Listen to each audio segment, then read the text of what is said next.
Hello, everybody. Welcome to another Above It All program. And I've got a blanket on me because it is cold today. And so, welcome to the news program, your favorite news program for Friday, unless you want me to change the day of the week. And then maybe I will. But so it could be your favorite news program for Tuesday. And you have the power to change that. Just leave a comment and say, make it Tuesday, or whatever, or don't do that. I don't care. Anyway, doing a program, today. I'd like to apologize, in advance because I'm one of those people that likes to apologize all the time, and say that I may sound a little tired. I did not sleep well, last night, and I'm a little tired, so that may result in an experiential shift of some kind compared to if I were not as tired. Though instead of taking a nap and treating my body properly, I'm just going to drink coffee and power through it. So on today's program, I'm going to be talking about first we're going to start with some stuff. And then after we get through the stuff, which we may be on for a while, I'd like to branch out and do some things. Or maybe I'll do the things first, actually, and then we'll do the stuff afterward. I don't know. Let's start with some things. Now, I just have a question for everybody, real quick. Never mind. I want to just remind everyone, I did put out a Halloween special, top 10 Saw movies. Go check that out. So now that I've done that, I just have a question for everybody. Halloween is over, but is it really? People always talk about jump scares. It's, you either love them, you hate them, you're watching a movie, it's fucking the mother-in-law coming home for Thanksgiving, jump scares. But what if you were just watching some random YouTube video and all of a sudden the Orange Man is visible on screen? So that would be this show. That would be the Above It All show. And where I am now telling you and showing you the Orange Man. And you're just going to have to survive being horrified by such a thing. So look at this fucking guy. We often talk about Donald Trump on this program. He was the president for a while, 4 years, I think, somewhere around there. And he did a lot of crazy ass shit. Also, I've always been one of those people that believes that Donald Trump is not a real person. And my evidence for this is look at this neckline. It doesn't look real, right? Have you ever met someone that looks like this? Think about it. Just think. Have you ever met someone that looks like this? I certainly haven't. I don't leave the house that much though, so I don't meet a lot of people. But I for sure have never met anybody that looks like this. I don't know. There's just something about him that seems, synthetic. But hey, whatever. But check this out. There's a headline attributed to this thumbnail image. So let's find out. Trial to remove former President Trump from 24 ballot begins in Minnesota. So here's the thing. You don't need a trial. Now, I'm not a lawyer, right? I'm not a special constitutional scholar, but I've read the Constitution. I've read the damn thing, right? The 14th Amendment, Section 3, was written after the Civil War as a way to ban the insurrectionists from holding office, as a way to ban the slave mentality and also slave owners, and also anti-union freaks from office. That's what the 14th Amendment was for. Now, again, Reconstruction didn't go so well with Abraham Lincoln getting shot and killed and having a fucking racist Dixiecrat coming over and becoming president after that. Just a reminder, shout outs to the eternal cucks in history in the Senate for failing to impeach Andrew Johnson. Maybe if they had the fucking balls to do something about Andrew Johnson back in the fucking 19th century, we would have done something about Donald Trump today. But that's just a little sidebar. My point is, this constitutional clause has basically, it exists just to ban the freaks, right? That's why it's there. You don't want someone who doesn't even believe in the United States to become a United States politician. Now, that would be the platform I would campaign on if I were to ever campaign for office. I don't believe in the United States. Vote for me. But you're not going to vote for me because I'm not campaigning for anything. But who is campaigning for something is Donald Trump. So Donald Trump, objectively, by any standards, if you understand any basic English whatsoever, committed an insurrection against the United States of America. I would also go with, now this is my own personal, I always got to fuck up my intellectual pursuits with my own opinions. I also believe Nancy Pelosi is technically banned from office under 14th Amendment Section 3. You might be thinking, Nancy Pelosi? No, I'm not doing those conspiracies where she set up the inside job. Nancy Pelosi had the chance to invoke the 14th Amendment Section 3 while Donald Trump was in office. She failed to do so. In fact, she didn't fail. She just chose not to. Cori Bush, who was, I believe, relatively new to the House of Representatives at the time, brought forth a resolution to invoke 14th Amendment Section 3. Nancy Pelosi said, no, I want to give aid and comfort to my Republican friends. And so I would say, now again, if you look up the text of the 14th Amendment, it says if you committed an insurrection, you're banned, or if you give aid and comfort to those who committed an insurrection. So I would argue that Nancy Pelosi should be banned from office, as well as most Democrats should be banned from office. Anyone that does not support 14th Amendment Section 3 in that contemporary period of time, I believe the resolution to invoke it had like 60 or 70 sponsors. Everyone else should be banned from office as far as I'm concerned. But obviously that's wishing for a little bit too much here. But either way, I think we can all agree that Donald Trump, whether or not he even is a real person, should be banned from office for this. And again, if he's not banned from office, well, then I can run for president as a 27-year-old. I guess I'll be 28 next year. Now, you may be wondering, what? You need to be 35 to run for president. Well, yeah, but you also need to not commit an insurrection against your country to run for president. So if someone can get found to be eligible for the ballot after doing what Trump has done, then I'm going to run for president. So, if anyone out there wants to fund my campaign, it's a total shitpost campaign, I'll do it if you fund it. So, just throwing that one out there. I have nothing else better to do anyway. So, anyway, let's read this bull-ass shit. The trial over an effort in Minnesota. The trial over an effort in Minnesota. Keep former...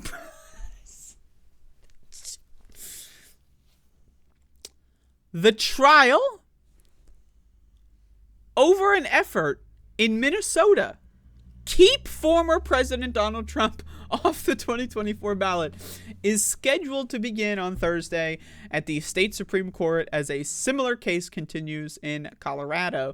The lawsuits in both states allege Trump should be barred from the 24 ballot for his conduct leading up to January 6, 21 riot at the U.S. Capitol. Not a riot, it's an insurrection. A riot has a definition. Insurrection has a definition. Please, those are different words for a reason, motherfucker. Riots aren't even necessarily political. They can be. But they don't need to be with the explicit goal of destroying the country, right? You can riot, over a sports team. That's somewhat apolitical. You can riot over, some fucked up shit that happened, with the government. But when you riot, and then also say, yeah, also we want to destroy the country and install a king, that goes from riot into the section of insurrection. So I just want to say, even the mainstream news, this is from NBC, they're afraid to use that word for some fucking reason. I don't know. And again, it's in the Constitution that says you cannot serve and you are banned if you engage in an insurrection. So I guess they're afraid to use the word because they don't want to seem like they're going on one side, because the mainstream media loves to be the fence sitting. Oh, well, did Trump really really do an insurrection? I mean, all the evidence points to yes, but, you know, at the same time, who really knows, right? So, not a riot, an insurrection at the U.S. Capitol. They argue Trump's effort to overturn the 2020 election results violated Section 3 of the 14th Amendment to the Constitution. I just want to say this. You know, I don't want to pat myself on the back or anything, because that would involve taking this blanket off, and that's really comfortable right now. But I've been talking about 14.3 literally since, like, January 6th. Like, I was talking about it during January 6th. Like, while that was happening, I was screaming from the fucking rooftops, 14th Amendment, Section 3. For weeks and weeks and months in that first quarter of 2021, I was making daily, I was going to say content, but I don't like that word, and I'm trying to excise it from my vocabulary. I was making daily shows about 14th Amendment, Section 3, educating people on what the fuck this is and why Donald Trump is banned from office. And I just want to say I was on top of that. You know, by the way, if you don't know, I'm a high school dropout. I dropped out of high school. Now, you may say, oh, well, that explains why you're so fucking stupid, and you're wrong. Except now, fucking, 3 years later almost, these guys are doing what I was saying to do 3 years ago. So, I don't know. Maybe the high school dropout has, something to offer when it comes to ideas. Just throwing that one out there. Pat myself on the back metaphorically. I'm actually just scratching my neck right here because I got a little itchy neck, you know. I hope there's no bugs on me. Does anyone ever get worried, like you have a little, like, ooh, is that a bug, you know? Oh my god, I had this fucking experience once where I had a tick in my hair. Has anyone ever had a tick in their hair? It's traumatizing. I'm traumatized every time I have, like, any sort of, like, you know, scalp region itch of any kind. You know, I'm like, is it a tick? Is it a tick? I'm searching for the, you know. So anyway, there you go. I just wanted to share that with you. The Constitution, which says no one who has, quote, engaged in an insurrection or rebellion after swearing an oath to support and defend the Constitution can hold office. A group of Minnesota voters represented by the election reform group Free Speech for People sued in September to remove Trump from the state ballot under the 14th Amendment provision. The petitioners include former Secretary of State Joan Grove and former Supreme Court Justice Paul H. Anderson. The plaintiffs on the Minnesota case are asking the state's highest court to disqualify Trump's eligibility to appear on the ballot and for the Secretary of State to bar him from the ballot for the state's presidential primary in March. Now, again, this is legal. It would be illegal to have Trump's name on the ballot. So, now this is my argumentation as well, even further, because, hey, call me a constitutionalist, right? Hey, you know what? I'm going to take up the mantle. I'm so much of a constitutionalist. I'm not even, you know, talk about, you know, whatever interpretation, you know, I'm talking about the letter of the law. I'm talking about how it's written, right? And again, if you violate the Constitution by putting Donald Trump on a ballot, isn't that an insurrection? I mean, think about it, right? It says an insurrection or rebellion, right? Now, maybe insurrection not as applicable here, but rebellion. 14th Amendment, Section 3 clearly states, if you engage in an insurrection or rebellion, you're banned. Okay? Donald Trump did that, therefore he's banned. If he appears on any ballot, wouldn't that be the state government engaging in a rebellion against the United States of America? I mean, I'm just like, I'm a constitutionalist here. I'm reading the letter of the law. I'm not fucking around. You know, free speech is absolute. The right to guns are absolute. Also, the right to protection from unreasonable search and seizure should be absolute. So someone go inform the police of their unconstitutional behavior. But I'm just saying this.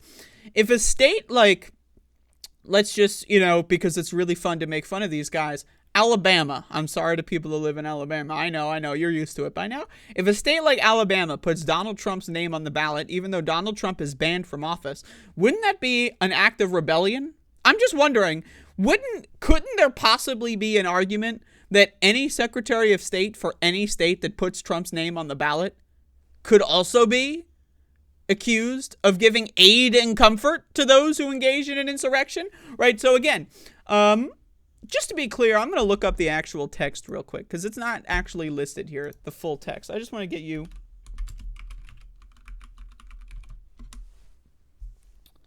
the full text here.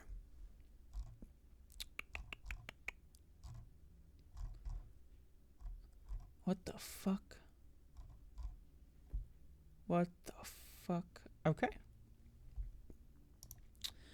No person shall be a senator or representative in Congress or elector of president or vice president or hold any office, civil or military, under the United States or under any state. Now, again, I'm a constitutionalist. I support law and order, right? You know, consider me a little controversial here. Law and order, okay? So not only is this applicable to the federal United States, it's applicable to any state, okay? Having previously taken an oath, any Secretary of State, any elected official, unless they like refuse to take an oath, like they got elected, right? And it's like day 2 and they haven't done the Bible bullshit yet. Like maybe, I don't know, right? Like maybe there'd be a window where that's applicable. But as a member of Congress or as an officer of the United States or as a member of any state legislature.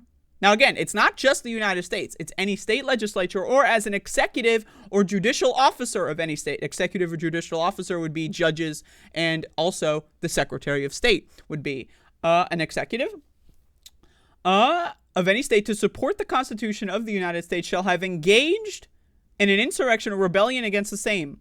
Now, again, that bans Donald Trump. All right, that bans Donald Trump. And this one, I argued earlier, or given aid or comfort to the enemies thereof. I argued that Nancy Pelosi would fall under that because she protected Donald Trump after January 6th. She protected him by saying, let's not invoke Section 3 of the 14th Amendment.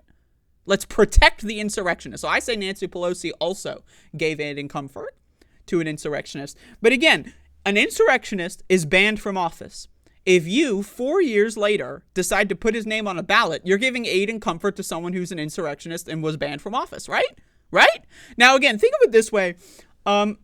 It's even more going to be interesting if a state like Colorado or Minnesota actually go through with it and actually do ban Trump from office, right? Or rather, Trump from being on the ballot, right?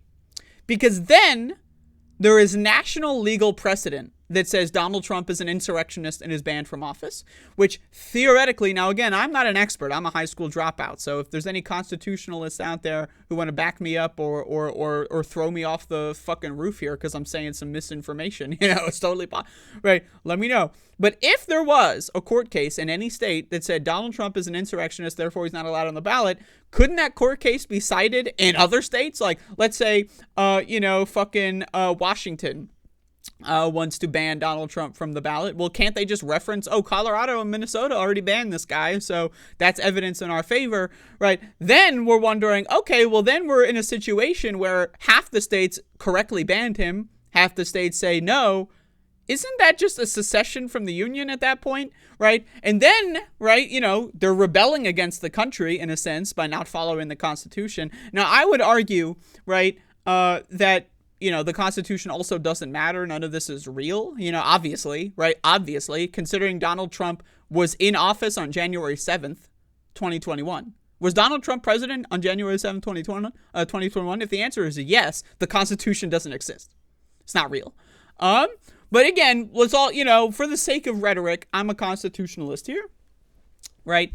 Now, let's just point out this last bit of text here. But Congress may, by a vote of 2/3 of each house, remove such disability. Now, what the fuck does that mean? It means you are banned, motherfucker, comma, right? Unless 2/3 of each house remove the ban. So Donald Trump is de facto banned. But if you would ever to be unbanned, if you were to ever legally run for president in any state in this country, what would need to happen is that 2/3 of the state legislature in any state of the country or the federal government would have to approve of that. So he's automatically banned. He's already banned, right? But in order to actually be unbanned, he needs to get 2/3 approval. That's how I read it. That's how I read it, right? So we're going to be in an awkward position if, and you can read the rest of this, whatever. I mean, like, this is just shit that I'm saying, so let's just put his stupid dumb face on the fucking screen and keep going. if any state finds that he actually did engage in an insurrection, which again, we all know he did, but of course the legal system in this country fucking blows shit on my cock, right? So it doesn't actually, takes years and years and years to disprove what's on a video. Like there's a video, like you can just go look at the video, but again, 3 years later, you know, we're still, whatever, almost 4 years at this point. I guess actually not even. I mean, you know, we're closer. I don't even know what fucking year it is. I'm just going to be honest with you. I don't fucking know what's going on. Anyway, 3 years. What was I saying for? I don't know. 3 years ago. Or is it 2 years ago? I mean, honestly, I mean, it's closer to 3 than 2. But anyway, we're going to be in an interesting spot where several states are like, yeah, he engaged in an insurrection, banned. And several other states are like, well, but actually he did not engage in an insurrection. And then here's the thing. The only way he could theoretically legally run for office in any of these states is if, now again, follow my logic here. The Constitution says he's banned. If any state uphold that and say, yes, he's banned, then that means that that would need to be appealed all the way up to the Supreme Court, right? But that would also mean, theoretically, other states, the only legal way for Trump to appear on the ballot would be if Alabama had a 2/3 vote to remove the disability of him being banned. But the problem with that is in order for that vote to take place, they need to acknowledge that he did actually engage in the insurrection, right? Because if they claim he didn't, why would they need to remove the disability, right? So in order for him to legally appear on any ballot, right, they would need to have a 2/3 House and Senate in any state to say he did commit an insurrection, but it's okay, we're removing that ban. That's the only way he can legally run in any state. Hey, and again, maybe I'm a dumb fuck. Maybe I don't know what the hell I'm talking about. But that's my understanding of what the Constitution is saying here. And especially if any state says absolutely, for a matter of fact, he engaged in an insurrection, the bar is much higher for whether or not, lawyers and judges or maybe the Supreme Court could theoretically get involved in here a year down the line. That's going to definitely change the dynamic here. So again, that's my thoughts on 14 Section 3. There you go. We're making some progress on this shit. Finally. Fuck. But, and now the jump scare is over. Goodbye, Orange Man, my sweet prince. There's a lot of discourse, discussion, even circulating across the internet and across, I guess, if there's any space outside of the internet, I don't know, I haven't been there, of, is it morally okay to murder 9,000 innocent people for no reason whatsoever? Is that okay? Well, some people say, yeah, that's perfectly fine. Committing a genocide is great. Some people say, actually, that's kind of fucked up, yo. What the fuck are you doing? Right? But really, it's up in the air. We don't really know. What am I talking about? Of course, I'm talking about Israel's occupation and destruction of Gaza that's currently going on. And I have a couple videos here that I want to play that just kind of like, again, my position already. Israel is a terror state. Israel is Adolf Hitler's wet dream, if you want to be offended that I said that. If Adolf Hitler were alive today, he would look at Israel and say, my beloved, okay? Because that's exactly the kind of shit that Adolf Hitler was doing in Germany, is exactly what Netanyahu is doing in Israel. So again, now that I've offended a significant portion of theoretically random viewers of mine, let's start with my reasoning as to my belief on this subject. So here is Netanyahu himself saying some crazy ass fucked up shit. So let's just read this or watch this. This is a videographic clip. We got clips, like here in this show. So we got a clip and we're going to play the clip. Let's watch. Our war against Hamas is a test for all of humanity. It is a struggle between the axis of evil of Iran, Hezbollah, and Hamas, and the axis of freedom and progress. We are the people of the light. They are the people of darkness, and light shall triumph over darkness. Citizens of Israel, October 7th was a very dark and black day in our history. We will fully investigate what had happened at our southern border, the border with Gaza. Now, just to be clear, we already know what happened there. Insane terrorists from Israeli-occupied areas went to the West Bank. Now, again, for those of you that don't know, Gaza and the West Bank are both Palestinian territory that are not connected, right? Israel occupied territory is in the middle, right? There is, like, theoretically no way for someone from Gaza to get to the West Bank because Gaza is basically locked in. So basically, they have these walls around Gaza, and a bunch of terrorists from Israel went to the West Bank to murder a bunch of Palestinians for no reason. And basically, Palestinians were like, oh, we're getting murdered for no reason, so let's actually fight back a little bit. So then the IDF gets involved. The IDF basically took a bunch of guys that were quote-unquote guarding the wall of Gaza and sent them to the West Bank to kill a bunch of Palestinians and also to give guns and training, weapons training and just free weapons to Zionist terrorists from Israel that went into the West Bank to kill a bunch of people for no reason, right? And that left a hole in the security of the Gaza wall in which Hamas was able to get through and commit the 10-7 attack, if you will. In fact, scratch that. I don't even want to call it 10-7 because that's given that thing too much power. The attack that happened last month. So that's already been investigated. We already know how that happened. We knew about that for weeks. Now, this video is from about a week ago. So it is, keep that in mind. This video is from October 25th. But we already knew that on October 25th. So they're just lying about not knowing this. But let's just keep going here because there's some more crazy shit, as you can see in the caption here. It gets a little fucking weird, okay? Everybody will have to provide answers, myself included, but all that will happen only after the war.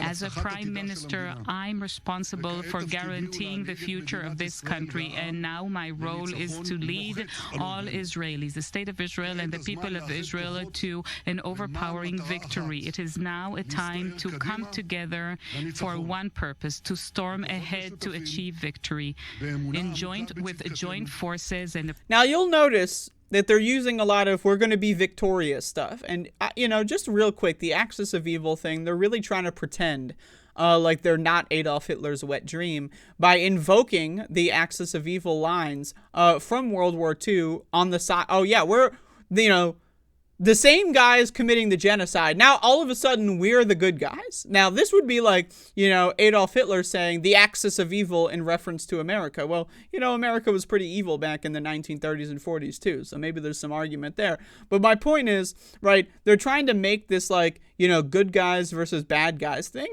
And now you'll see Netanyahu's talking about victory, once we achieve victory. Now, what is victory? Has there ever been actually any goal set forth by Israel, right? They say we're just going to target Hamas militants. How many? Like, what's the magic number? How many Hamas militants must be killed for there to be victory? Like, again, like that's the thing, right? When someone goes to war and there's no goal, right? Then what the fuck are they going to war with? Like, at least Russia's war in Ukraine, right? Which is disgusting, of course. And there's a genocide going on all across Ukraine. At least their goal is ostensibly to quote unquote liberate the eastern parts of Ukraine that ostensibly, according to Russia, are under tyrannical control of the Ukrainian NATO puppet military or whatever the fuck, right? So at least they have a theoretical goal. Like the Russian invasion of Ukraine, they have a goal. It's a dumb goal. It doesn't make any sense, but they've stated the goal, right? So Israel they haven't yet. It's been almost a month and they don't really have a goal. Like what is victory? When you kill Hamas? Well, what does that mean? Like a lot of Hamas's leadership isn't even in Israel. So are you going to go to war with Qatar? Are you going to go to war with Lebanon? Are you going to go to war with any other random countries? Like what, what is the victor? Like, okay, so X is accomplished and then we win? What is the X? Like, can we know? Are we allowed to know that? I guess not. Anyway, with that in mind, let's keep going. Profound belief in our justness, a profound belief in the eternity of the Jewish people. We shall realize the prophecy of Isaiah. There will no longer be stealing at your borders, and your gates will be of glory. Together we will fight. So, now, as someone who has been staunchly anti-theist for pretty much my entire life, like, can we just have a conversation about, like, frankly, why are religious people placated in any capacity whatsoever? You're going to realize the prophecy of Isaiah. Now, first of all, who the fuck is Isaiah? Like, who? What? Like, who's Isaiah? Is he in the Israeli government? Is he in Gaza? Who's Isaiah? Like, is there a hostage in one of the secret fucking underground tunnels that they can't even exist, like, under, like, the laws of physics because of where the sea level is in that region, right? Like, is he, like, where the fuck is Isaiah? Who is that? Oh, he's some guy in the Bible or something? At least I'm guessing. Like, what? What? Okay, so this guy is going on TV saying, we're going to win this war. There's no victory condition. And we're going to realize the prophecy of Isaiah because we are the people of the light. What? Like, now again, religious people are insane. Most people realize that deep down. Even religious people kind of realize that there's, like, a fundamental insanity going on there.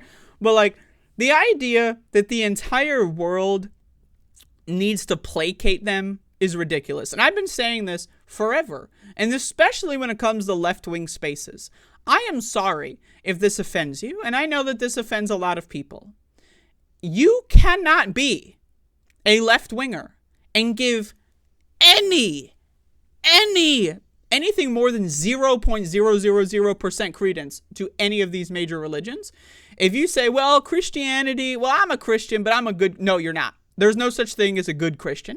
I'm sorry. It's not real. Because when you pretend that these institutions have any value whatsoever more than 0.00, I would argue they have a net negative value, but I'm willing to say someone, if whatever. That's, if you say that the institutions of Islam or Judaism have any value whatsoever, you are a fucking moron.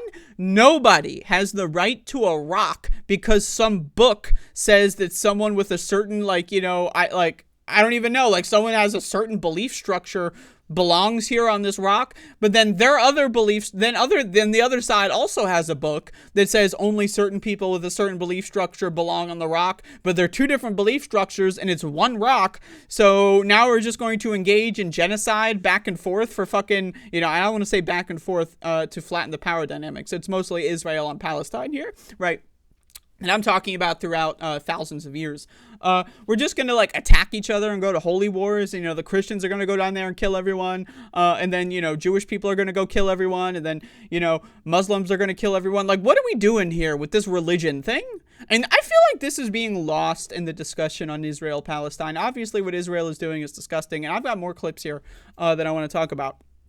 But, like, no one is talking about the fundamentally irrational garbage that we all just have to pretend, like, oh yeah, a Jewish state. A Jewish state? A Jewish state, really. Oh, we need a Jewish state. An Islamic Republic. Oh, we need that? Those are things we need. Right? And you know what? Fucking let's throw Vatican City under the bus while we're at it. What the fuck is going on with Vatican City? Right? Do we really need these things? A country governed under the principles of a book that is debunked 1,000 times to fucking Monday. Notice I didn't say Sunday there, even though the phrase is Sunday, because I do not respect the Sabbath. I think the Sabbath is Saturday, though. I don't know. I guess it depends on your religion. But anyway, just thought I would throw that out there, because I'm a genius and everything. But, like, I'm just like, what are we doing here? Like, oh, the darkness, the light, the people of darkness, the people of light. Who the fuck is Isaiah? Like, these guys are referencing the Bible, as a way to say, we're going to be victorious in this war, but we don't even know a victory condition. Like, what is the victory condition? We don't know. They haven't ever said it. So, what I want to add to this one is that, like, fundamentally speaking, there is no such thing as a good religious person. Now, you can just to be clear, you can be a good person despite being religious, right? That is possible. But, like, you cannot be a religious person who is good in the sense of your religion, right? There is no such thing as a good Christian. You can be a good person who, unfortunately, also is a Christian, right? And that's, like, a blemish on everything else that you're doing. Maybe you feed the poor and you go to a soup kitchen, but you also tell them all that God is real and Jesus is watching you jerk off and that God has a plan or whatever. So, but maybe you can have a net balancing out in the positive realm. But the idea that you can be a good Christian, like you are a Christian and you're one of the good ones, that's not possible. Anyone who is giving any credence to any of these religious institutions is lying to themselves, lying to others, and giving these motherfuckers carte blanche to go on to do crazy ass shit, right? When you pretend that God is real, like, and in any capacity, well, then maybe you got to say, well, if God is real, maybe God is talking to Netanyahu in his sleep. Maybe. You don't know. You're not God. God's omnipotent or whatever the fuck. But I got news for you. God isn't real. Right? I know. It's not real. It's made up. They made it up. They just made it up. Who made it up? I don't know. Some guy 5,000 years ago was like, bro, wouldn't it be fucking cool if, like, we just told everyone that God has a plan and then, like, we were the kids of God and then, like, they would just listen to everything we say? Wouldn't that be cool? And then, like, 5,000 years later, we have these dumb motherfuckers, right? You know what I mean? Right? So, that's the elephant in the room when it comes to the Israeli ongoing genocide of Gaza. And now again, I don't want to sit here and say that. I've said this before. Like, if you are in a position where your entire life you're under attack, you're under siege, your parents have been killed, your brother's been killed, your sister's been killed, any sibling you have has been killed, your cousin was killed, your aunt's been killed, your grandma's been killed, they've all been blown to bits, you've seen them all been vaporized, right? And then other people are like, don't worry, this is God testing us, and we are going to be the people that enact God's plan, and we're going to get revenge on the Israelis. And then you go into Israel and kill a bunch of civilians. Now, again, am I going to sit here and say that I can't understand that position? No, I'm not going to sit there because I can't understand that position. If your entire life you've been bombarded, you've watched your entire family get desecrated and destroyed, it would make sense if someone were to come over there and say, and dangle God in front of you, because, I mean, your life is pretty fucked anyway, right? So if you're thinking to yourself, oh, well, if I can be a soldier of God, then I can get revenge. Then I can be someone that, my family didn't die for nothing, right? Now, again, whatever you want to say, I don't agree with going into Israel and killing random people. That's not solving anything. That's in a way, that's just making everything worse. But I can understand that perspective. I can see, like, the domino effect of you're 6 years old, everyone you've ever met has been vaporized in front of you, and then someone says, we're going to get revenge for your family, follow God, we're going to go do some crazy ass shit, right? I can understand that. What I cannot understand are the fucking crazy ass fucking, like, Zionists that are going into the West Bank and just, like, killing people in their own homes and then living there. That I cannot understand. That's a mystery to me. But let's get some other clips here. This is a short one. You can say this one's an accident, whatever. We can have that conversation. Just watch it. But I can tell you that we are not targeting anyone else in Gaza but civilians. Hamas is cynically, but rather terrorists, of course.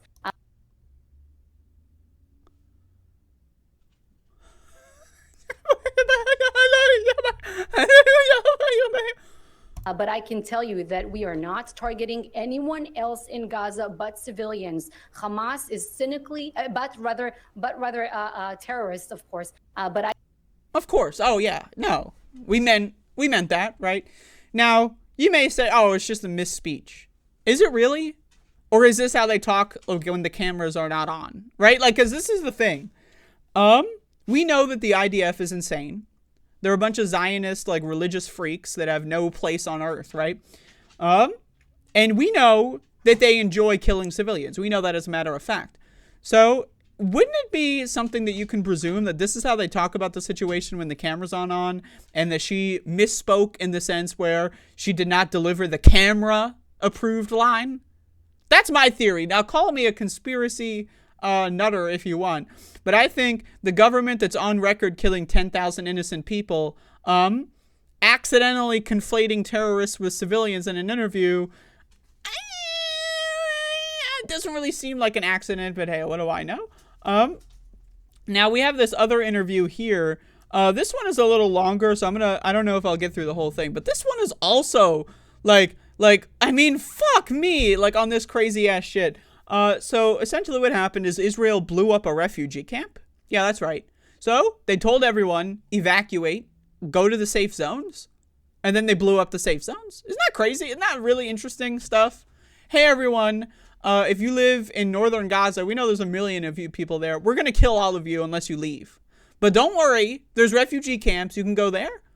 And then as soon as they get to the refugee camp, you know, they're thinking, oh man, my whole family's been killed. My home's been destroyed. And then, and then the refugee camp gets exploded, right? And then we have this fucking freak show going on CNN to say the following. Yes, I can. We were focused again on our target, a senior commander, Wolf, and we'll be updating you with more data as the hour moves ahead. But even if that Hamas commander was there amidst all those Palestinian refugees who are in that Jabalia refugee camp, Israel still went ahead and dropped a bomb there, attempting to kill this Hamas commander, knowing that a lot of innocent civilians, men, women, and children, presumably would be killed. Is that what I'm hearing? That's not what you're hearing, Wolf. We're focused on this commander again. So I just want to say, this fucking moron says that is not what you're hearing. So Wolf Blitzer, now by the way, can we just talk about how fucked up you got to be to lose Wolf Blitzer? Like, this motherfucker has no soul. My God, like, come on, okay? But anyway, so Wolf Blitzer's like, so you bombed the refugee camp because you claim a Hamas commander was there? Is that correct? And then this guy says, no, that's not correct. Actually, we bombed the refugee camp because there was a Hamas commander there. Like, just like listen to this again, like the way this guy, like the way like they just lie so naturally. Just think about it, right? Because the way he starts his response like that is a way to disarm you. Like, because you're like, wow, that's pretty fucked up. And then when you say, no, it's actually not that fucked up, they want you to be in a position where you're like willing to listen to their reasoning. So it's a disarming technique that they're using rhetorically. That's not what you're hearing, Wolf. We're focused on this commander, again, who you'll get more data who this man was. Killed many Israelis. We're doing everything we can. It's a very complicated battle space. There could be infrastructure there. There could be tunnels there. We're still looking into it, and we'll give you more data as the hour moves ahead. So Wolf Blitzer's like, am I getting this right? You bombed the refugee camp because Hamas might be there? And then this guy's like, no, we did not do that. We bombed the refugee camp because Hamas might be there?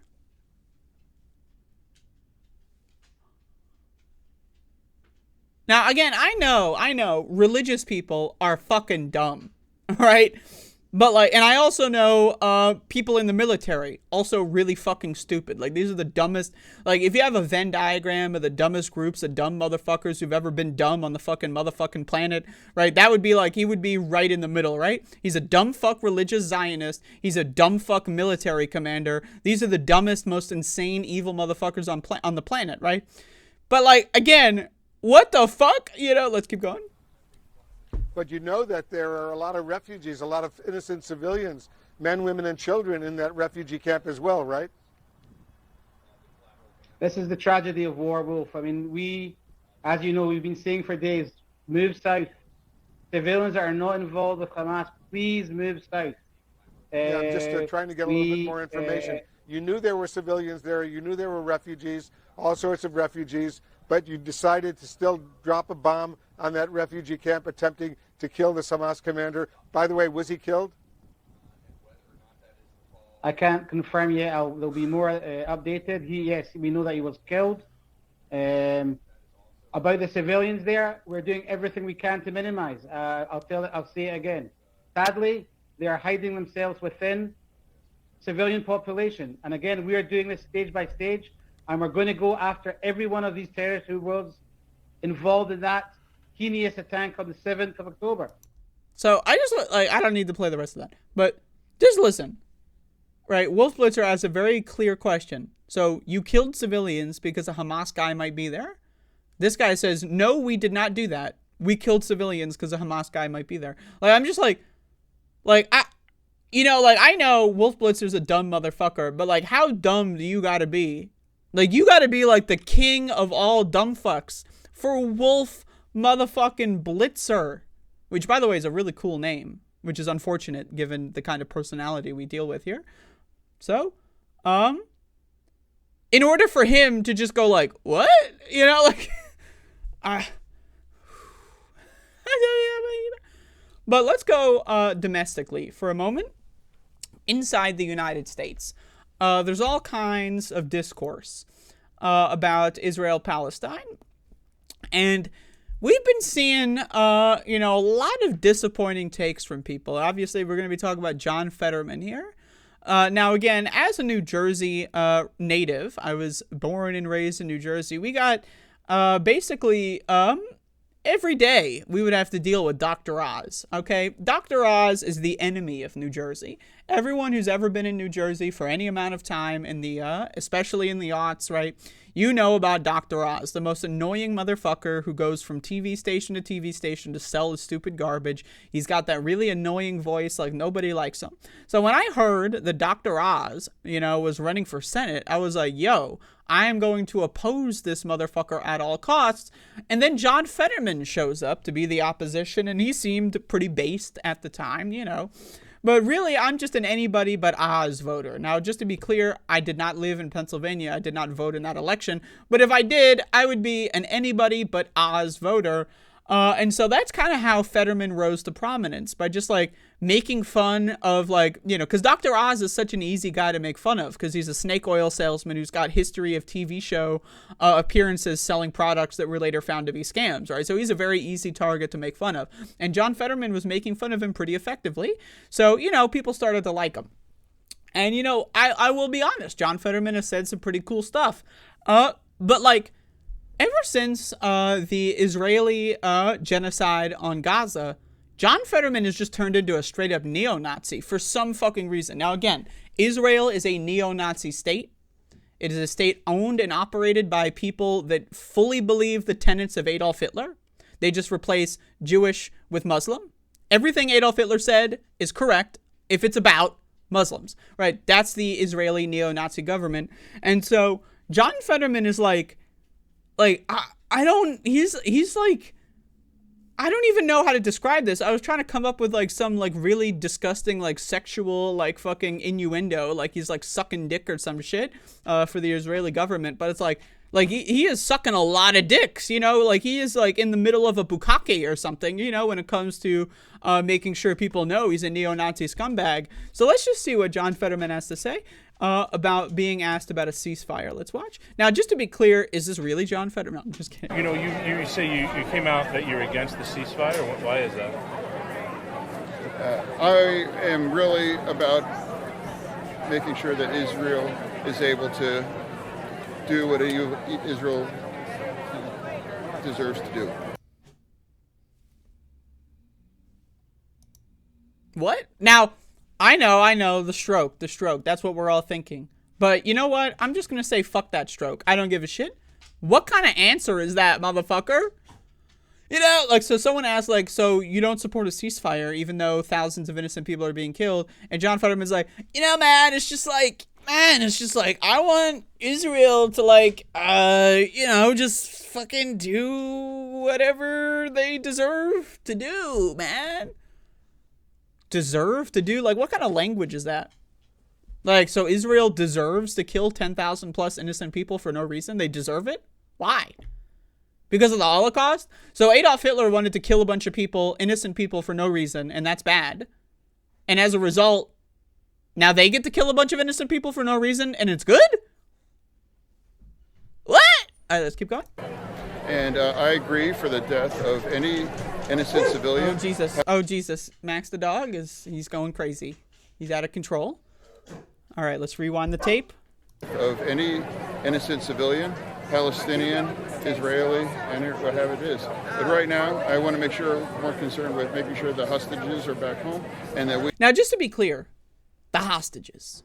Oh, the hostages. Oh, dear heavens, the hostages. There are Palestinians currently being held hostage in Israel by the Israeli Defense Force.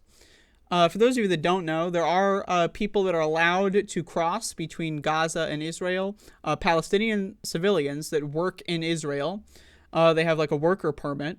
And basically, when this whole thing went down, they just kidnapped them all illegally, you know, like Japanese internment style, right? And just threw them in a cage. And they're still in the cage. And some of them have died in custody. They committed no crime. They were just working, right? And then a bunch of IDF soldiers kidnapped them and killed a couple of them. So what about those hostages? Oh, right. John Fetterman doesn't give a fuck about those hostages because he's a neo-Nazi and he only cares about hostages that have a certain genetic profile. In this instance, if you're Muslim, sorry, your genes don't add up, so we can kill you and that's fine. If you're Jewish in this instance, you know, Israeli, you know, your genes check out, you're good, so that means we're going to protect you. And what else explanation is there other than John Fetterman is a neo-Nazi? I can't explain it. How come, you know, Palestinian hostages, they don't matter. Israeli hostages do matter. What other explanation for that is there other than this guy just prefers one blood type over the other? This guy prefers one skin color over the other. That's the only thing I can think of. We are able to neutralize and eliminate Hamas. I saw yesterday that... Now, what does that mean, neutralize and eliminate? Because what does that mean? What does that mean? Like, because that implies you're going to go to war with Qatar. You might even go to war with Lebanon. And if that happens, you might go to war with Iran. Right? Is that like you're going to eliminate all Hamas members? What about the ones that don't live in Gaza? And also, Hamas isn't in the West Bank. Why are you killing motherfuckers in the West Bank? But again, logic doesn't matter. The only thing that matters is making sure a certain bloodline can eliminate another bloodline because this is some neo-Nazi shit. John Fetterman is a neo-Nazi. Full stop. Every Democrat who's on board with this fucking shit is a neo-Nazi. That's what it is. That's what it is. You want an ethno-state for your people. Anyone who's not in your people gets systematically culled from society. We're going to kill them all. How is that not neo-Nazism? Can someone tell me? Can someone offer an alternative explanation? That you wrote on Twitter, somebody had posted outside of Taylor Alderdice High School some graffiti that said Free Palestine. You said this was reprehensible. Why did you object to it so much? I think it's because, I mean, doesn't that be said, from the river to the sea, you know, Palestine will be free? Like, I just want to be very clear that you can tell John Fetterman has no fucking idea what he's talking about. Like just and now again, oh, the stroke, he's bad at communicating. I haven't seen him stumble like this in multiple months. You know, yes, he had a stroke, and yes, he had problems with communicating for a while, but he was doing just fine communicating for extended periods of time. So I'm not going to view that as an excuse, right? I genuinely feel like he is stumbling over his words because he has no fucking idea what he's talking about, right? AIPAC or whatever institution gave him talking points, and when he's asked to elaborate, he has no fundamental understanding of the situation, right? So he's just like, fucking, like, just listen to him stumble. Now, again, I'm not saying this because he had a stroke. I know. That's going to be the defense squad, the Fetterman defense squad. Well, he had a stroke. That's why he seems like he has no idea what the fuck he's talking about. Because it's not just about that. That would inhibit his ability to communicate, but it would not inhibit his ability to, you know, make fucking sense in what the fuck he is saying, right? If he had a stroke and this was the reason why he's stumbling, right, he would be saying, well, you know, but my belief is that, right? He's not saying that. He's just going like, well, I mean, you know, Free Palestine is like the river, and then you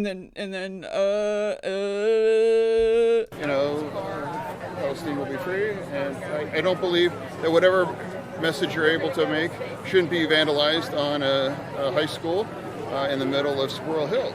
And, you know, So why did you call it reprehensible?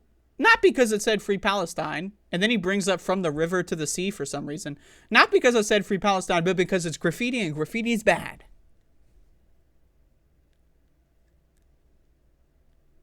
Really? Okay. What? Appointment, and the statement that I want to make is about, to me, really. So if someone wrote graffiti on a high school wall and said, justice for Israel, kill all the Muslims, would he say that's reprehensible? Oh, it's graffiti, so it's all bad.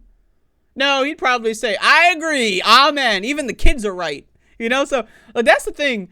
Like, what is it? Like, this guy has no fundamental understanding of anything at all whatsoever in relation to Israel-Palestine, and he's pretending like he does, and it's disgusting. It's just fucking crazy ass shit. And this is the thing. Seeing people that in other positions, Fetterman is relatively left-wing on stuff like economics, right? Just fall for the neo-Nazi propaganda so easily is disheartening. It's sad to see. And, it's also, part of it is, neo-Nazi propaganda is extremely effective. All you got to do is replace Adolf Hitler with Benjamin Netanyahu, and then people are just like, oh yeah, fuck yeah, neo-Nazis are great. When they follow Hitler, they're bad. When they follow Netanyahu, they're good, even though they have the same ideology. What? It's very much about the hostages and getting them back home. Now again, there's more, and also more brutal conditions for Palestinian hostages in Israel than there are for Israeli hostages in Gaza. Also, the Israeli government said they don't want to exchange for hostages. They said that. There's a press release. They said the idea, and I don't know why they said this in public, but whatever. They did a press release where they said, we do not want to accept hostages from Hamas because it will delay the ground invasion. That's what they said. So John Fetterman is like, well, Free Palestine is bad because I'm really focused on the hostages, but Israel is also not wanting the hostages. But that's So you think it's inappropriate to have pro-Palestine? I mean, there was recently a number of surviving congregants from that congregation that went to the West Bank that spoke out against the occupation. I'm Jewish. There's certainly many people in my family that are against the occupation. Sure. I mean, what do you feel about the Jews like myself who feel that we're doing onto the Palestinians what was done onto us? Reasonable people can have different opinions on that. I've been very clear on mine before I became senator as a candidate, and everybody understands how I'm going to come down and vote. Now, I just want to say this. That is not an answer to that. This guy is like, how do you feel about Jewish people that don't endorse genocide? And by the way, shout out to this interviewer for saying what he just said. I just want to replay this question because this is what I've been saying on my show. The occupation. Now, just to be clear, I am not Jewish.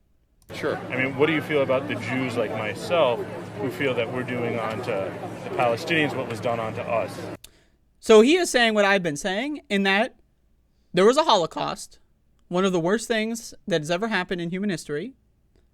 And then Israel is like, hold my beer? That's really the situation here, right? The Zionist government, the neo-Nazi government of Israel, is like, there was a Holocaust done on my grandfather, so now I'm going to do a Holocaust on some other people that didn't even do that. Like, it would be one thing, and this is why, again, I've said I can understand Hamas's militancy and I can understand their ideology. It would be one thing if Netanyahu's like, all right, we're going to go back into Europe and we're going to do a Holocaust on everyone who, killed us back in World War II. That would also be really stupid, right? Obviously. But it's like, at least there's some semblance of well, they fucked us, so we're going to fuck them back, right? This one is just we were fucked. So let's just go somewhere else and fuck totally random people who had nothing to do with us being fucked. And then John Fetterman is like, well, I vote. I'm a senator. Y'all know I'm a senator. I vote. What is his answer? Reasonable people can have different opinions on that. I've been very clear on mine before Now, just to be clear, he has not been clear on his opinion. If he would be clear on it, if he had a clear opinion, he would answer this fucking question. And how do you feel about the idea that, there are Holocaust survivors that actually don't endorse doing a Holocaust on other people that had nothing to do with it? well, reasonable people, and I was elected a senator, and now look at his eyes. I just want to, body language expert is logged on. Look at his eyes. Like, look at him stumble, because I need you to understand he has no fucking idea what the fuck he's talking about. This is like a fucking kindergartner trying to talk about, like, fucking black holes or some shit. They don't know what the fuck they're talking about, okay? They're parroting some shit that their parents said about black holes. They don't actually have any independent understanding or framework at all of knowledge on seeing any of this. They're just parroting what people have. Now look at his eyes. I just want to say, look at his eyes and look at his body language, because you can tell he has no fucking idea what he's saying, and he just wants this interaction to be over. Opinions on that? I've been very clear on mine before I became senator as a candidate, and everybody understands how I'm going to come down and vote. Now look at that. He's looking. It's like, it's probably looking back at his staff, and so there's probably like an interaction behind the camera with one member of his staff or whatever, who's just like, come on, man, we gotta get this over with. Like, you're flailing. Let's just end it here, and it's just sad, man. This shit is pathetic. I mean, like, we can talk about also, Bernie Sanders has been really shitty on this one. Maybe I'll do a segment on that one next week. But the thing about John Fetterman is he is like so rah-rah neo-Nazi Israel that it's shocking. Like, Bernie Sanders is trying, like, he's ending up being kind of shitty because he's trying to do like a both sides thing, which is dumb, right? Because one side is correct, that's Palestine. One side is wrong, that's Israel. So it's a dumb thing to do. But he's at least Bernie is trying to do some like weird, like, fucking chess move or something. So like there's that angle. John Fetterman is just like, nah, man, the neo-Nazis I got their back. I'm on team Nazi on this one. And it's just like, it's weird. And then, this interview is an important thing to notice because, again, you can just tell he has no fucking idea what he's talking about. He has not a single shred of any independent understanding of the situation whatsoever. You can tell by the way he stumbles. You can tell by his body language that this is like, you're sleeping in class and your teacher calls on you to answer a question, and you're just like, you're like, and then you're looking at the fucking chalkboard and you're trying to determine what the fuck they were talking. And if Jenny had 6 apples and then you restate the question, right? Because you're like trying to like buy yourself that. Maybe and Marcus has 2 oranges, then maybe you add the 7, 10, and then everyone laughs at you because you're a dumbass, right? Except in this instance, no one is laughing at John Fetterman. Like, you see all these folding chairs in the background. Now imagine if all these folding chairs had people in them, and everyone pointed and laughed at the dumb fuck. Like, they point at him. Like, ha ha ha, you're a stupid bitch, right? For saying something so ridiculous. But no one's doing that because we live in hell. And so these people are just allowed to be neo-Nazis in public. This is a Democrat, by the way. Now, I know Democrats are shitty, but like, a Democrat going like, yeah, I endorse the neo-Nazis in the year 2023. That's some crazy ass shit. Honorable mention for this segment, by the way, while I'm still talking about this. I don't have any, I saw this morning. I didn't actually select this for the show, but I saw that the White House press secretary compared pro-Palestinian demonstrations with the tiki tortures in Charlottesville. Yeah, that's the level of discourse we're at, where the White House is saying if you're against genocide, you're basically the same guy as the neo-Nazis in Charlottesville. Oh, you don't want to kill innocent people for no reason? You might as well be carrying a tiki torch. Like, what the fuck? Now again, we're going to be gearing into the COVID segment here. I know. So just feel free, if you're triggered by reality, to just get the fuck off, But it's like, I've been living in this pandemic that people have been ignoring. And it's weird also to be living in that pandemic and to see people who ignore the pandemic. Also, they're basically like John Fetterman, right? Just when you see this John Fetterman video, this is any left-winger when you ask them about COVID. Oh, how did COVID go away? Well, reasonable people have and so and I, did COVID become magic? Did Harry Potter come off the mountain and say, "Let there be no more COVID"? So this is any leftist when you ask them about COVID. So I just want to throw that one in there. Because, like, to me, it's so clear. Genocide is bad. I am against genocide. Now, maybe I'm crazy, right? But the idea the governments are letting a virus that we know is killing millions of people worldwide just run rampant and evolve and mutate and kill more people. Dr. Fauci has said that vulnerable people will fall by the wayside, and that's the price we have to pay. Old people need to die. Disabled people need to die. That's a genocide. So I just want to be very clear as I switch over into this COVID segment that I am against all genocide. And you don't get that anywhere else on YouTube. You watch the Majority Report. They're against the genocide going on in Gaza. But they're also going to VidCon in the middle of a pandemic and giving every one of their fans the virus. While doing Jimmy Dore is killing people with COVID disinformation videos, they're also killing people with COVID disinformation over at the Majority Report. So, I'm just saying, like, to me, like, just the idea that, like, I just, like, pick and choosing a genocide. Like, it just seems so juvenile to me, right? And I just want to also say, I don't believe most Americans, even if they say they support Palestinian liberation, I don't believe they actually would do anything about it. Because we saw how Americans acted on COVID. Oh, my grandma's going to die? If I go to Applebee's? Fuck grandma. I don't give a shit. Oh, my baby is going to be born with a birth defect so that I can go to fucking McDonald's once a week? Fuck it, whatever. Oh, I'm going to send my kid to school during an airborne pandemic and they come back with being unable to speak at the age of 6? Whatever. I wanted to go to the ice cream parlor. I wanted to go to Barbie. I wanted to go see Taylor Swift, right? So, again, just the idea of pick and choosing. I like this genocide. I don't like this genocide. I think this genocide's okay. This one's bad. To me, it couldn't be me. Maybe I'm too morally consistent for that. I don't know. Maybe I'm just awesome. Maybe I'm just that cool that I'm somebody who's like, you know what? Genocide actually, I'm gonna pull the brakes on genocide. Personally, I endorse 0 genocides. I am not in favor of a genocide, just to be clear. And you don't find that anywhere else because there's a lot of people that are covering pro-Palestine, pro-Gaza, anti-Israel stuff that are also in favor of the Russian genocide in Ukraine. And then there's also people that are correct that Russia's genocide of Ukrainians is bad and Israel's genocide of Gazans is bad, but the global economic system's genocide of the disabled with COVID is good somehow because I want to go to a concert. I want to have my fans come and meet me so that I can sign their books and engage in a parasocial relationship with them and then give them a permanently disabling virus. I want to go to Applebee's. I want to go to restaurants. I want to go walk my dog at a dog park, at peak fucking population time.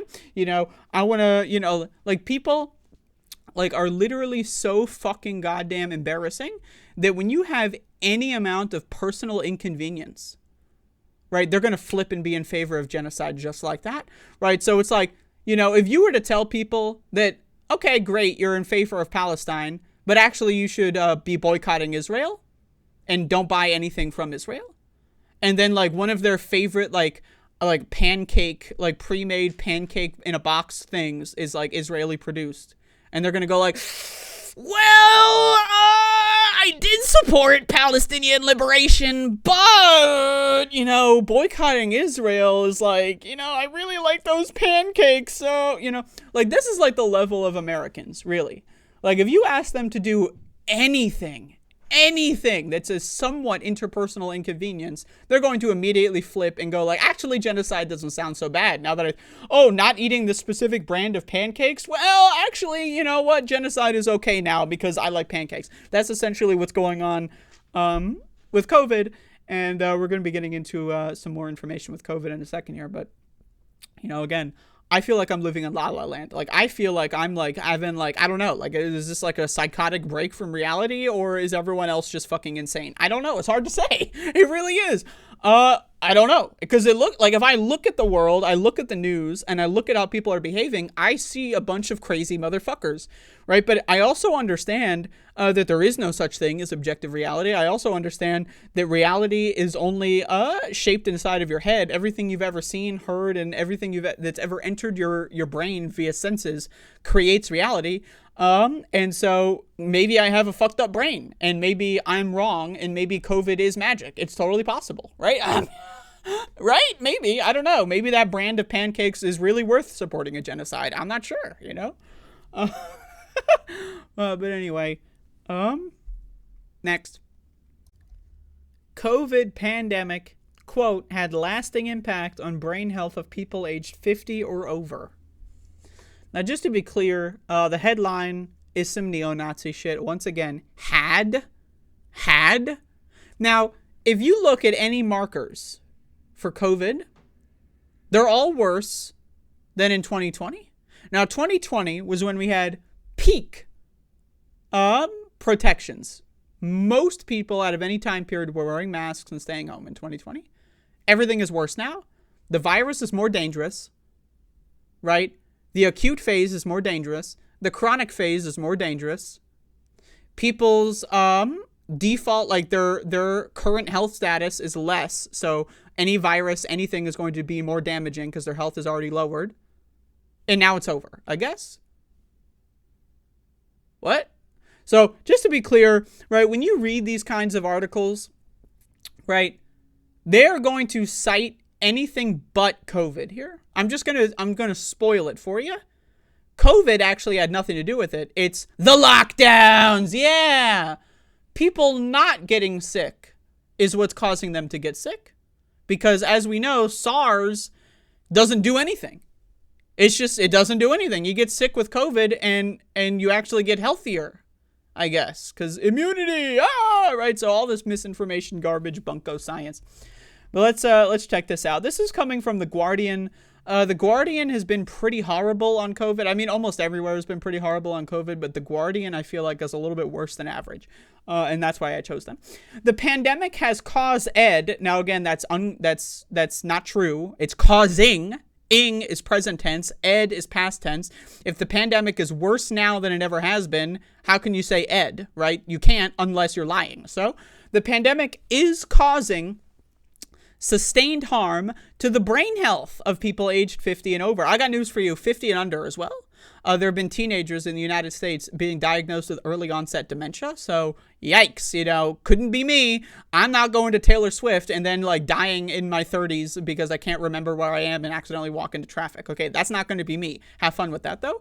Almost 780 million people were killed or made ill by the coronavirus. What does that mean? Were killed? Were killed? Are being killed. Like that's the thing. How can you say 780 million people were killed and like, wow, that's really bad, but then like also think that it magically went away? Like COVID just magically went away. No, they're still being killed. They're still being made ill.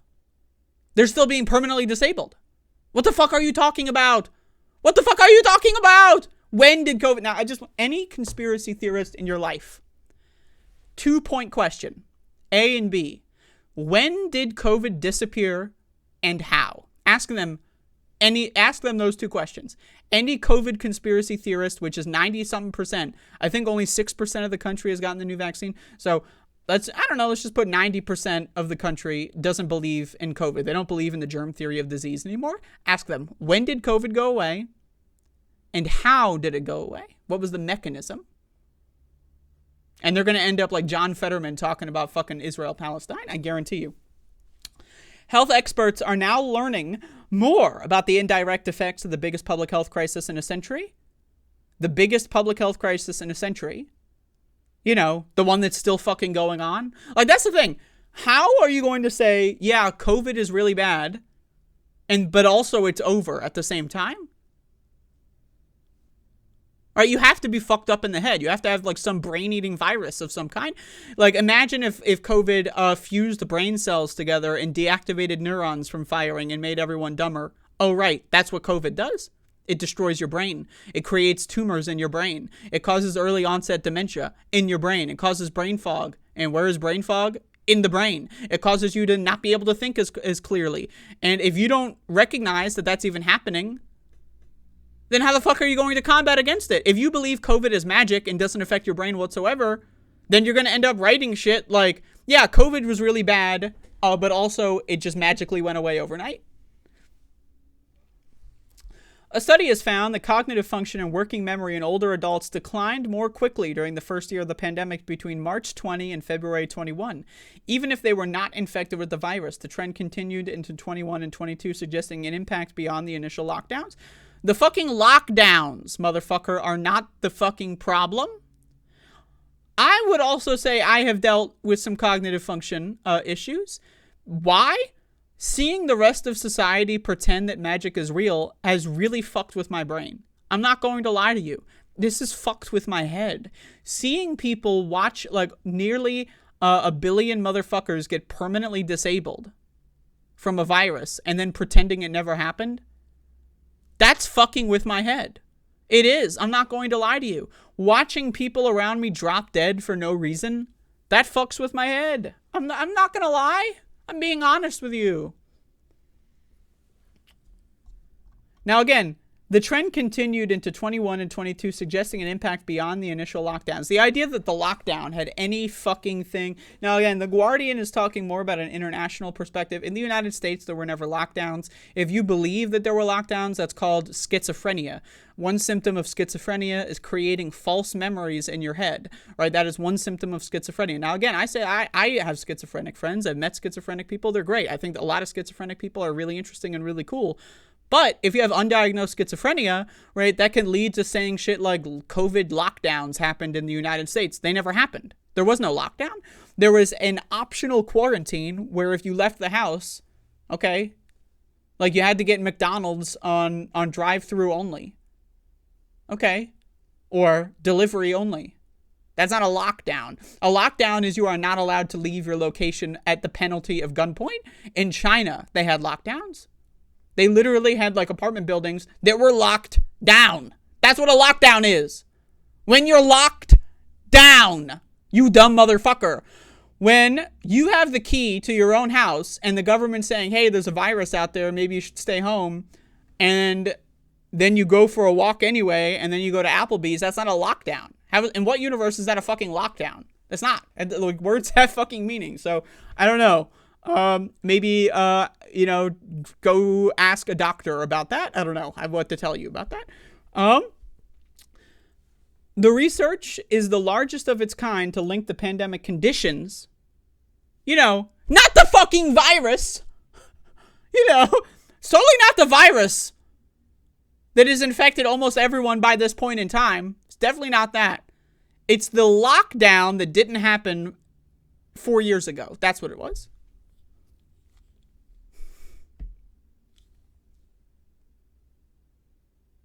Now you might be saying, oh, well, this has a control group of people that didn't get the virus in the study. Okay. And that was, 3 years ago? That control group no longer exists. Almost everyone in this country and in the world has gotten COVID. Now, I may have gotten COVID. I don't know. I don't think so. I've never tested positive. I also haven't really left my house. I think I've left my house to go to a location other than like walking around the block with a mask on. I think I've left my house like less than 10 times this year. I went to the doctor like twice. I go to the pharmacy like probably thrice this year. I went to the grocery store a couple times. Yeah, probably less than 10 times I've actually left my house and gone somewhere. So, and I haven't been sick, right? So it's possible I have gotten COVID asymptomatically at some point. That's possible. But how many people are in my position? Not many. Not many. I'm in a very lucky position in that instance. Let's keep going. The acceleration in cognitive decline has been exacerbated by a number of factors since the arrival of COVID, the researcher said. And it definitely has nothing to do with the virus itself, of course. The brain-eating virus that causes tumors in the brain, fuses your brain cells together, and deactivates neural networks. It's definitely not that. Definitely not that. Couldn't be. Impossible. These included an increase of loneliness and depression, a fall in exercise, and higher alcohol consumption. Now, again, I did a segment on this last week where it's actually true that global alcohol consumption declined over the first few years of the pandemic. So when people say increase alcohol consumption, they're lying. That's based on nothing. A fall in exercise, maybe, but also people don't exercise anyway. And also the people that do exercise or did exercise frequently before the pandemic started, they're back to exercising now, even if it's causing... Like, that's the thing. Imagine the mindset of someone that goes to the gym during an airborne pandemic for their health. You're going to go to the gym to do a workout you can do at home because you want to be healthy. So you're going to catch COVID to be healthy. Right? But anyway, you know, what the fuck? The study led by the University of Exeter and King's College London was published in the Lancet Healthy Longevity Journal. Now, again, just to be clear, this is an article about the science, just to be clear. So we're reading some dumbass bitches' interpretations of this study. Anne Corbett, a professor in dementia research, and the lead at Exeter for the project, I'm sorry, I got the coffee burps, you know, the acid or whatever. Some people say you should drink low acid coffee. I say whatever. Our findings suggest that lockdowns and other restrictions we experienced during the pandemic have had a real lasting impact on brain health in people aged 50 and over, even after the lockdowns ended. Now, I'm going to tell you that's bullshit. Now, when it comes to these studies, right, any article, you can basically ask anyone that does any study and get any opinion you want. Because if you don't get an opinion that makes sense for your narrative, guess what? You don't print that opinion. So when they do this stuff, when they write these articles and they get these quotes and they do all this kind of stuff, they're selecting which ones to build their narrative. And also, we could theoretically talk about the impact that quarantine has had on people, but it's impossible to have that conversation without acknowledging that everyone also has just gotten COVID for no reason, and that's also a brain-destroying virus. Like, the idea that we in the year 2024 can make, or in the year 2023, soon to be 24, can make any judgment on how a lockdown in America, just to be clear, there were no lockdowns. It never happened. I don't even think in Europe they had lockdowns. I know they had some more strict quarantine guidelines, but I don't think they had any lockdowns. But hey, I know people are stupid. We could theoretically have discussed that. If we all actually followed the rules and the pandemic ended in 2021, everyone got vaccinated and stayed home and then the virus went away, then we could have maybe had that conversation. But we didn't do that. The virus has infected almost everyone on the planet. A brain-destroying virus with one of the top symptoms is causing brain decay. So we can know, like, this study cannot be scientific because there is no control group. Do you understand what I'm saying here? It doesn't matter. You cannot link anything to lockdowns. One, because lockdowns didn't happen in most of the world. And two, because there is no control group, because COVID, a brain-destroying virus, just infected everyone anyway. So, just to be clear, even if quarantines had any effect whatsoever, it's impossible to know that effect because we just gave everyone the virus that kills your brain cells. So just to be 100%, it's anyone who wants to make any statement about what the quarantine effect was is lying and it's unscientific. Quote, this raises the important question of whether people are at a potentially higher risk of cognitive decline, which can lead to dementia. Quote, it is now more important than ever to make sure we are supporting people with early cognitive decline. You know, supporting them by giving them a virus over and over again that attacks the brain. Like, think about it. Okay, so just, again, I just hate when people lie. I hate gaslighters. You know, maybe that's just because I grew up, you know, with abusive parents who would gaslight me constantly.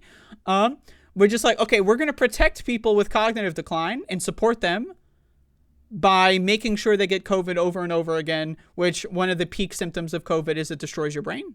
That's how we're going to support people with have early onset dementia and other cognitive decline, by making sure they get COVID over and over again at nursing homes. Make it make sense. It doesn't. It doesn't make any fucking sense. Especially because there are things they can do to reduce the risk of dementia later on. Like, I don't know, not getting COVID. Now, just to be clear, one aspect of dementia that can lead to dementia is being in one spot for a considerable portion of time. people that are active, people that move frequently, that's a way to combat dementia. If you're living in the same house you lived in since you were born, and your brain starts to go, you might actually lose grip of time, right? Because you're in the same house that you've always been in, right? And that can cause dementia to fester in a more I'm acting like John Fetterman here, but just bear with me. Got to think before I speak. Right? So, dementia can happen. It's a physical disease, right?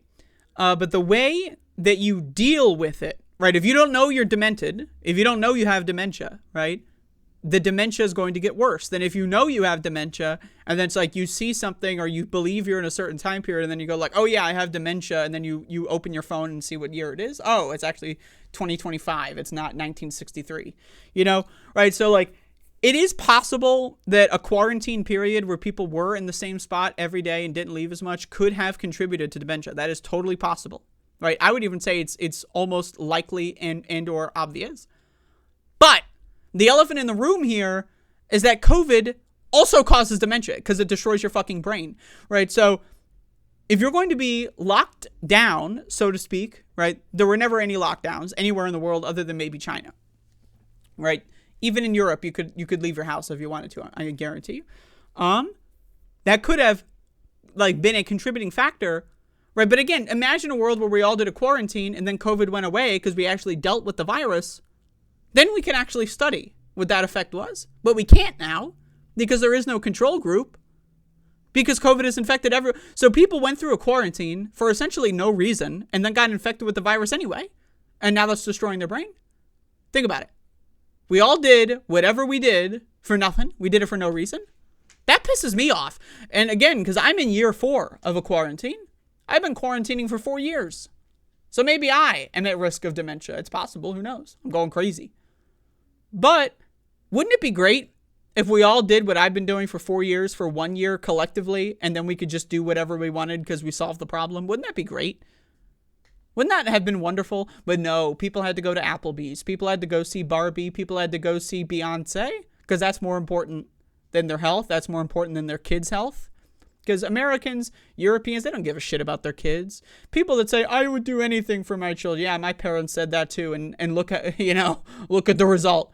When people say that kind of shit, it's because they want other people to perceive them as moral and righteous. It's not because they're actually going to do anything about anything, right? They don't actually give a fuck about their kids. They don't give a fuck about their parents. They don't give a fuck about their friends. All they care about is their own little selves, and their selves are based on, their self-worth is based on how other people perceive them in a game full of we're all going to lie to each other, so we all puff each other up. So let's all just get COVID, march like lambs to slaughter. Hey, we see the slaughterhouse. We hear our friends being slaughtered to death, but let's stay in line because it's Barbie on the cover. Fuck me. Our findings also highlight the need for policymakers to consider the wider health impacts of restrictions like lockdowns when planning for a future pandemic response.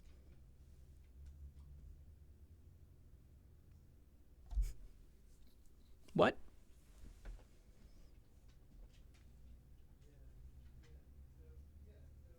We got the worst of both worlds here, where we had an optional quarantine that almost no one followed, and then it was all for nothing. And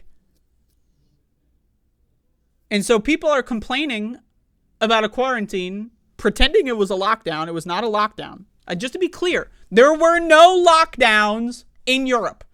There were more restrictive quarantine periods than in the United States, but there were no lockdowns. Zero. A lockdown is when you are in a location and you are unable to leave. That is a lockdown. Where does the term come from? Prison. Now imagine if lockdowns in prison, where it's just yeah, you can leave the prison whenever you want. Oh yeah, we're under lockdown, but the front door is right there. There's no prison guards and it's unlocked. But it's under lockdown. Are people dumb? I know people are dumb, but fuck me. Fuck me. Jesus goddamn Christ. The researchers analyzed brain function tests from 3,142 people who took part in the PROTECT study, which launched in 2014 to gain an insight into brain function of people over 40 during a 25-year period. The people assessed were all aged between 50 and 90 and based in the UK. Tests analyzed That's how they spell it over there. Participant short-term memory and their ability to complete complex tasks. The study then looked at the data collected over the year from March 2019 to February 20 and compared it with the results from the pandemic's first year, March 20 to February 21, and the second year, March 21 to February 22. Analysis showed the rate... Now, again, the second year is also when people started to willy-nilly get infected with COVID. Because every government said, it's okay, take your mask off.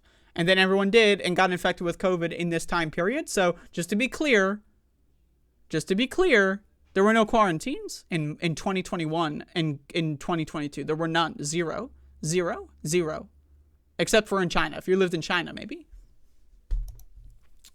Analysis showed the rate of cognitive decline quickened in the first year of the pandemic and was higher among those who had already shown signs of mild cognitive decline before the outbreak of COVID-19. Yeah, a global pandemic is probably going to stress people, and stress is probably going to make everything in your life worse. So that makes sense.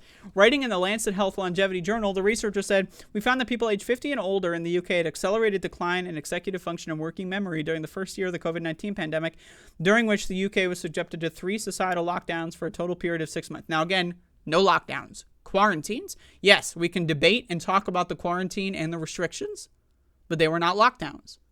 If you can turn your doorknob and open the door and go outside, it is not a lockdown. I am sorry. Just because the bakery is closed doesn't mean it's a lockdown. Just because you can't go inside of the Wendy's does not mean it's a lockdown. Okay? Just because you need to get takeout instead of sitting in the little diner booth does not mean it's a lockdown. Words have definitions. They cautioned the study was observational, so could not prove cause and effect. Oh, you don't say, but said the rise in depression, loneliness, and alcohol use and fall in exercise during COVID was well known. Except, again, last week on my show, I documented how global alcohol sales from 2020 onward went down. So it's just well known. Something that's factually untrue is well known. Just like how lockdowns happened. It's well known that lockdowns happened. Except they never happened outside of China. It's well known. Yeah. You know, our 43rd president was Al Gore. It's well known. It's well known. Everyone knows that. Duh. Andrew Johnson was impeached. It's well-known fact. That's a well-known fact that Andrew Johnson was impeached. That is a well-known fact. Fucking Saddam Hussein had weapons of mass destruction. We all know that, right? It's a well-known fact. You know, every single piece of evidence points in the other direction. But if we just say it's well-known, well, I don't know, man. I guess, what are you going to do about it? Climate change has nothing to do with human activity, a well-known fact. Quote, as such, there is a clear need to address these changes in lifestyle behavior as a public health priority. Now that I agree with. I think as an entire Western civilization, lifestyle is inherently unhealthy. But also, you know what would count in that? Getting COVID over and over is also inherently unhealthy. And on the basis of patterns of association seen in the current study, we would hypothesize that interventions targeting these behaviors could benefit cognition. Now, what the fuck does that even mean? Interventions targeting these behaviors, like, talk about, like, vague ass shit, okay? Prof. Dag Arsland, professor of old age psychiatry at King's, said, quote, the study adds to the knowledge of long-standing health consequences of COVID-19, in particular for vulnerable people such as older people with mild memory problems. Now, again, note, right, that quote actually makes sense. That the consequences of COVID-19 are fucking people? Yeah, that's true. But the article is trying to make it seem like it's lockdowns and alcohol use. Lockdowns never happened and alcohol use went down. And of course, you know, it's possible that this quote is actually a legitimately insightful quote and they just like threw it in here to make it seem, you know, like out of context style. I would be interested in if that person actually believes in what this article is saying. Dr. Dorina Kadar, a senior lecturer in cognitive epidemiology and dementia at Brighton and Sussex Medical School, who is not involved with the study, said it was clear the effects of the pandemic on the general population have been catastrophic. Correct! The new findings from the PROTECT study indicate domain-specific cognitive damages for individuals with a history of COVID-19 that mirrored similar trajectories for those with mild cognitive impairment, but with a slightly lower rate of decline, said Kadar in a linked comment. Now again, this comment is actually about COVID, right? But because you've read this article and the author, who is Andrew Gregory Dumbfuck Shit for Brains, right, is saying it's lockdowns and it's alcohol use that increased. Now again, facts. There were no lockdowns outside of China. Alcohol use went down. But they're saying that the opposite is true, even though there's no evidence. And then they're putting in quotes at the end of people actually talking about the real culprit, COVID-19, but while your brain is already primed to believe it's not COVID-19, it's the lockdowns, the ones that never happened. And the fucking alcohol use, the skyrocketed, even though the global sales actually went down. Quote, this study also highlights reduced exercise, alcohol use, depression, and loneliness as key risk factor that affected the rates of cognitive decline in the older population during the COVID-19 pandemic. Now, again, reduced exercise, yes, it can lead to cognitive decline. Alcohol use, yes. Depression, loneliness, absolutely. Now, but does this quote say that, there was, some skyrocketing of alcohol use? No. Right? But the article has already primed you to believe that. And this is how mainstream media convinced you to get COVID so that you can go to Applebee's. And now you have a permanently life-altering condition, and you may not know it yet. And the same way that Walter White didn't know he had cancer in Breaking Bad until he started coughing up blood and passing out. You ever see that show? It's a popular show. Do you know anyone that's ever had cancer?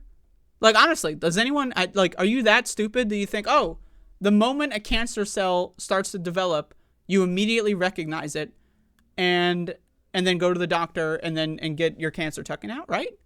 Right? Or cancer cells are developing in your body, you have no idea until it becomes so bad that you might fucking die soon and you start coughing up blood or passing out or fucking whatever the fuck. But hey, what do you know? What do you think? I don't know. Could be wrong, right? Magic might be real. I've said this before. It's totally possible that magic turns out to be real. I would like to live in that world, honestly. I apologize. I would like to believe in the world that it turns out magic is real. That sounds fun. I want to live in the world from Yu-Gi-Oh! Where instead of going to war with each other, we play stupid card games to decide, the fate of whatever conflict, I want to live in a magical world. I want to go to the Harry Potter world and eat the fucking, beans that give you superpowers or whatever and wave my magic wand. That sounds fun. But unfortunately, it's not real. It's just not real. Unfortunately, I'm sorry to say, magic is actually not real. God turns out not real. It's all fucking made up garbage. And if you believe in any of this shit, you're dumb. You're just a dummy. You're a dumb fuck. So, I don't know, man. I feel like I'm going to be saying this shit. Maybe I'm going to get dementia from doing the same fucking show every week, but it unnerves me to no end.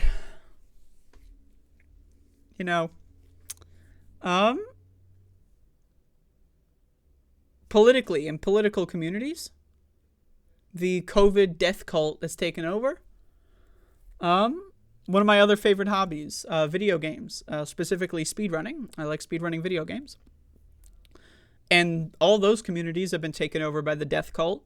They all go to unmasked super spreader events and give each other sicknesses and then complain on their live streams for weeks on end. Wow, I feel like shit.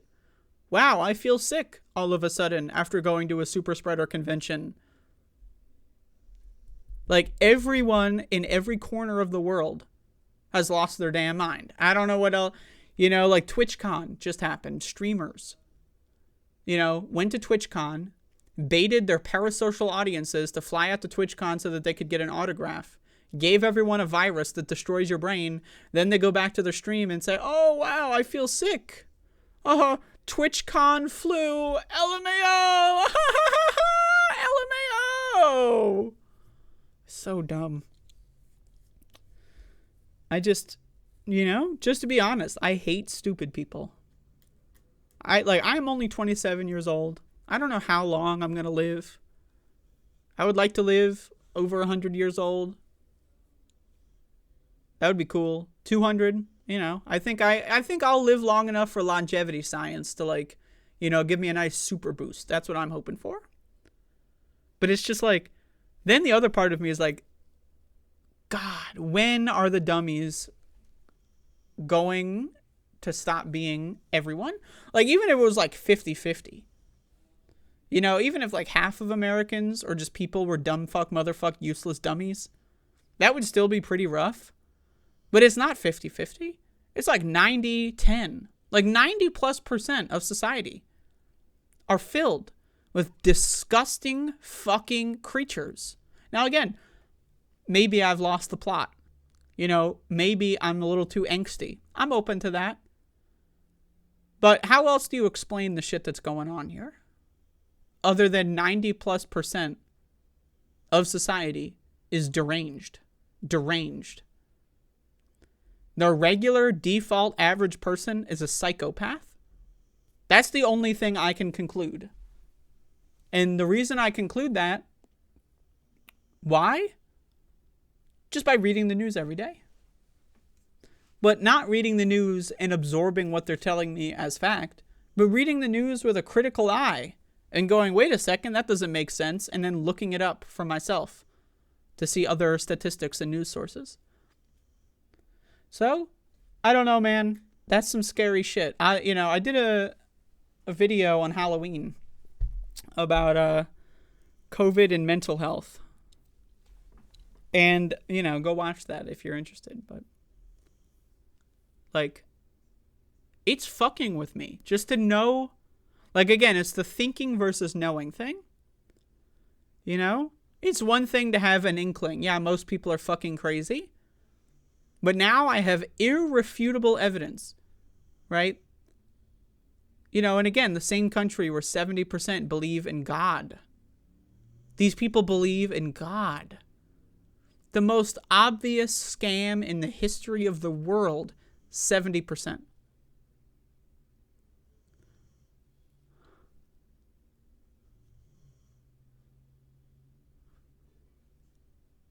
That one, when I was a kid, when I learned that most people actually believed in God and they weren't trolling, I thought that they were joking, right?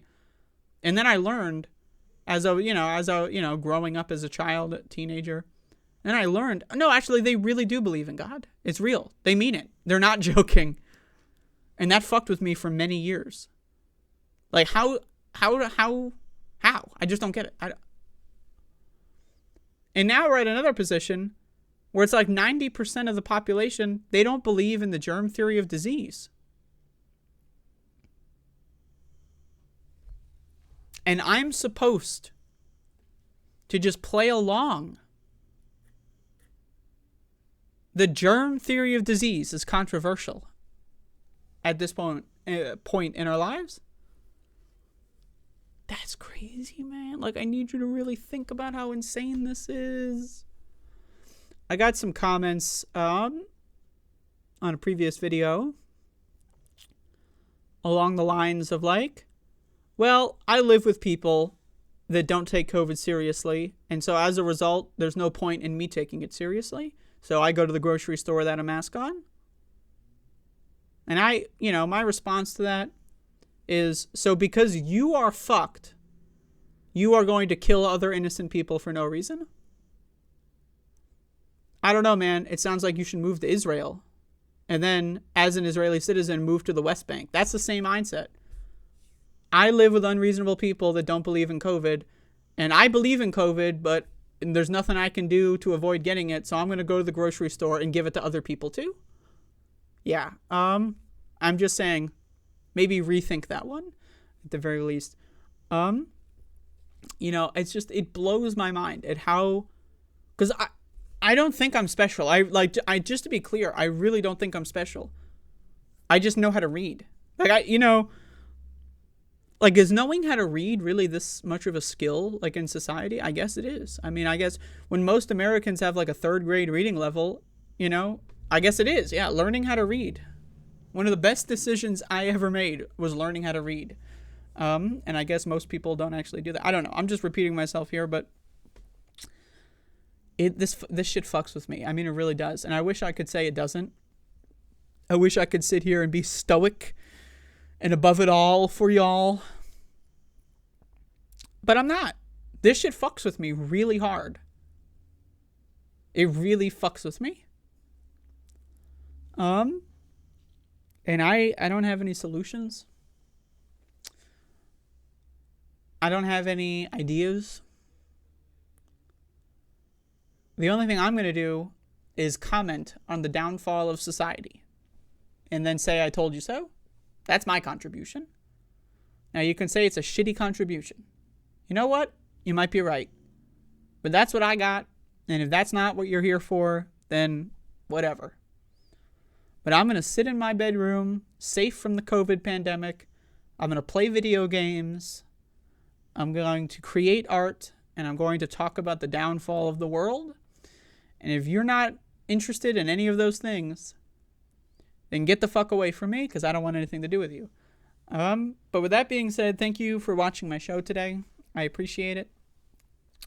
I understand that, you know, the longer you've watched my shit on the internet, the more potentially bizarre this new section we're dealing with may seem.